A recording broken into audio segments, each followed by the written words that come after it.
All right, and we are on. I am going to tell you what I Vote for Mother Earth is about so you can kind of get what we're going for. I Great. Vote for Mother Earth is a youth-run organization that I started in my school with a couple of my friends. And essentially, it's to get young people involved in climate action through politics. Because as a young adult and a teenager, I can't vote, so I really don't have a say. But in learning about climate change and teaching older people, I have inspired other people to really research climate change and to vote for political candidates who stand up for climate change, which is the most important thing that young people can do. So through this, our mission is just to inspire young people to get involved in any way they can and to really tell people who can vote to vote for people who care about climate change. Yeah. I think what you're doing is remarkable, and your aunt had told me about it. Where do you go to school? I go to Clayton High School. Oh, good, good, great. Well, great. And really, I have to say, I'm so delighted that you're doing this. I think it is the most important issue of our time that we need to deal with, that for the short term, in the short term, we need to make sure that we do things to help us for the long term. And yeah, and I love that young people understand the ramifications of doing something or not doing something, and that even people as young as you are getting involved. I don't think at your age, I was paying that much attention to these kinds of things. You can't afford not to. This is your future that we're determining in our elections now. So thank you and congratulations on your work. I want to thank you for this interview. I'm so happy that we're doing this. I'm going to start with questions for you. Um, how important do you think it is for children and young adults to get involved in climate change and politics surrounding climate change? Well, I love the question, and I will say that children and young adults are involved in climate change and the climate crisis, whether they want to be or not. And this is one of the biggest issues of our time.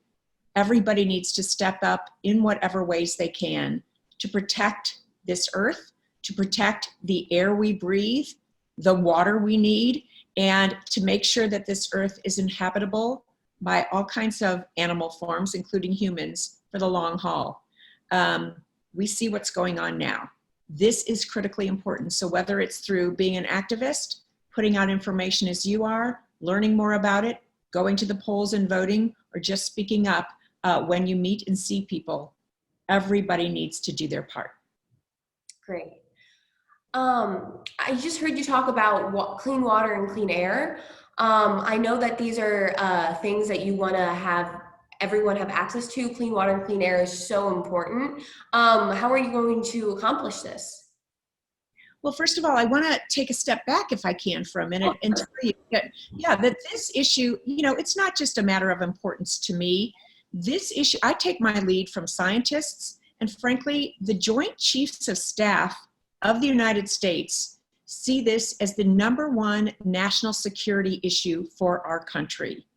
As sea levels rise and naval bases are rendered ineffective, that's going to be a real problem for the United States. And as this climate crisis impinges upon our natural resources, people are going to be wanting to get into other countries and countries such as ours, and people are going to be fighting over the resources that they need. This is a problem that needs our attention, frankly, yesterday, but let's start going forward today. So it's not just a matter of listening to Jill Schupp's opinion or even your opinion. It's a matter of listening to the scientists who are working to keep our nation and this earth safe, as well as the Joint Chiefs of Staff who are saying, look, if we think we have a crisis of climate now, wait till we see the chaos that results from not doing anything to attack this problem. Yeah, I completely agree. I would love to talk about your opinions on the Green New Deal and the Paris Agreement, if we could. What do you think about that? How would you try to get our country involved in these deals? Well, I think the Paris Climate Agreement, I think we need to get back into it. I don't think there's a lot of question about that. I think the Green New Deal is one group's idea of how we move forward. The Green New Deal itself, I've read through it. It's not something that I support. It goes beyond our climate crisis. And I think we need to stay focused narrowly on this crisis and how do we work to change it without putting other outside political ideas into it. So I know that there are people with different views about that. I want to make sure that we remain absolutely focused on taking our earth back to a place where it's clean. Look at what's going on today. So a few days ago on the news, we heard that there were 2 million acres burning in California. Now it's over double that amount. For over 4 million acres burning in California, in Oregon, in Washington. That is a piece of this. We have such severe weather patterns. These are because of things that have been done and change that has happened in our environment. Rising sea levels, as you've heard, absolutely a national security issue. And these are things that demand our immediate attention. The climate crisis and the change in our climate has an impact, an exponential impact. We can't continue to wait. So I look forward to going to Washington to work on these kinds of issues, to have the earth that we need, the security that we need in this country to keep chaos from coming to our shores and to other nations around the world. We all need to be protected, and we all need to know what these environmental changes mean to the human race. Great. I know there's a lot of conflict between carbon emissions and the economy. Some people think we can't have one without the other. How do you think we could change that, even here in Missouri? Well, when you get rid of one kind of way of doing business, so using fossil fuels for electricity, for example, what happens is you create new industries using another kind of way to access the electricity and the energy that we need. So we need to transition, and we need to do it in as quick a way as possible to other ways to find clean energy sources and to develop those clean energy sources. And as we do that, we need to make sure that people who are still needing to be employed are retrained to find those new jobs, those green jobs, those jobs of tomorrow and the future. So I don't agree that we can't do both. What I do believe is that there are some people who believe they stand something to lose. But if we don't have an inhabitable earth for the long term, those big businesses that are doing business in ways that pollute are not going to have people who are accessing their services for the long haul. So let's work together, and let's work with those industries to find cleaner ways to go forward. Great. Let me get my list out. How do you think that Missouri can change, especially Missouri, can change their policies in order to become more environmentally friendly? Well, I think that we have a lot of pushback in the state of Missouri from legislators who, we don't have a balanced legislature. In my view, it doesn't necessarily reflect Missourians as a whole. Part of it is talking to the legislators that are up for election and sending legislators that we believe see the earth as needing our support and protection, and making sure those are the people we send to represent us both in Jefferson City and in Washington, D.C.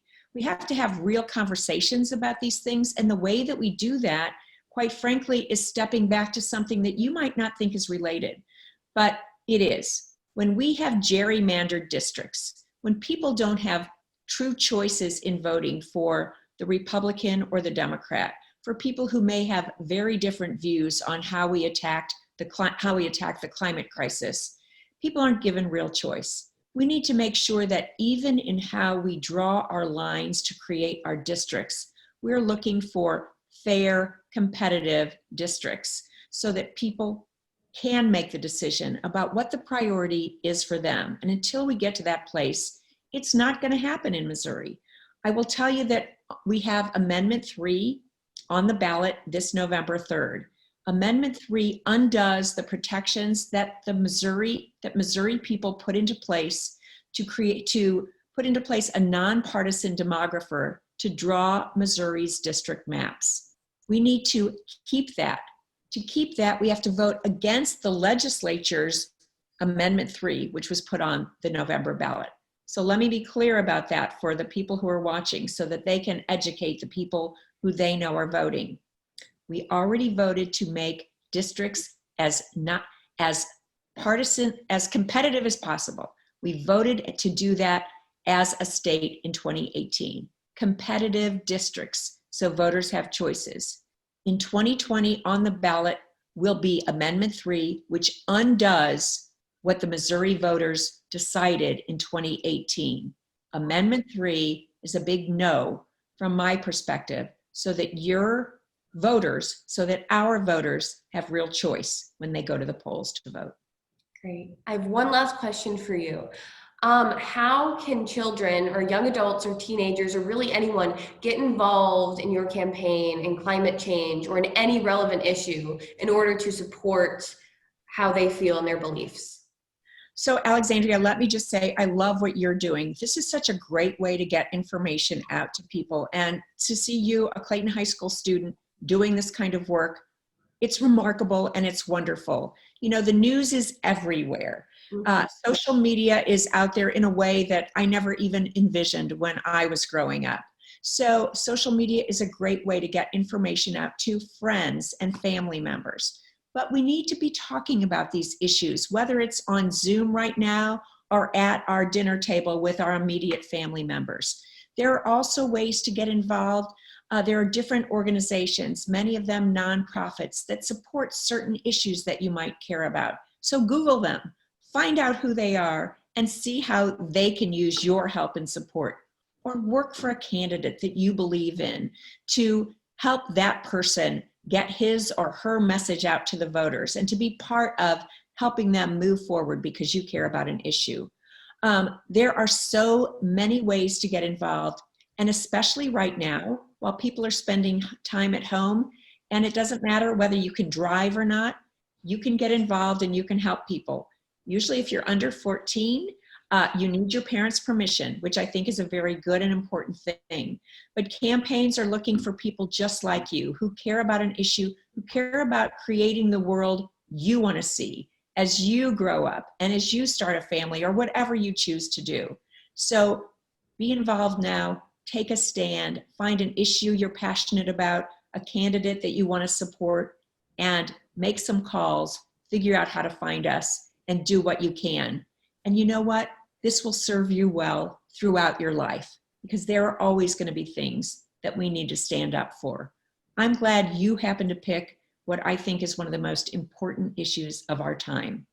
The scientists and the Joint Chiefs of Staff agree with you. So great job. Thank you so much. I want to thank you so much, Jill, for allowing me to conduct this interview with you, and I am over the moon that this happened. So thank you again for your time and your answers. Absolutely. It was great to meet you, and I know we'll be in touch. Oh, yes. Thank you again. All Bye. right. Thank you. Bye-bye.